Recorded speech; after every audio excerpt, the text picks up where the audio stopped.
Dahil ang problema, may kakambal na solusyon. Pag walang solusyon, therefore, hindi problema. Hindi dapat pinoproblema kasi walang solusyon. Tanggapin mo lang, mag-adjust ka. Iniisip mo ano kayo mangyayari from ganito, pagdating ng panahon, para kayo sumaya. What to do in this short life, mga kapatid? Live by the day. Hindi mo alam ang mangyayari sa isang taon, pero alam mo ba nangyayari ngayon? Opo, edi ngayon ka mabuhay. Kasi itong alam mo, bakit fast forward mo yung wala pa? Matthew 6:34, don't worry about tomorrow. It will take care of itself. You have enough to worry about today. Tanin niyo sa isip niya yan. Huwag mong alalahanin yung bukas, aalagaan niya ang sarili niya. Ang alalahanin mo lang yung ngayon.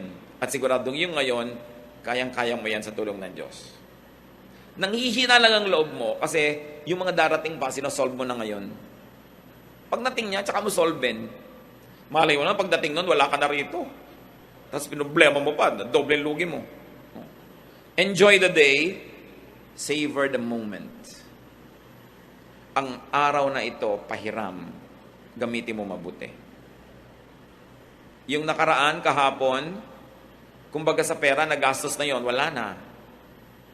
Yung bukas, promissory note lang yun. Hindi mo nga alam kung matutupad o darating. Ngayon lang yung cash. Spend it.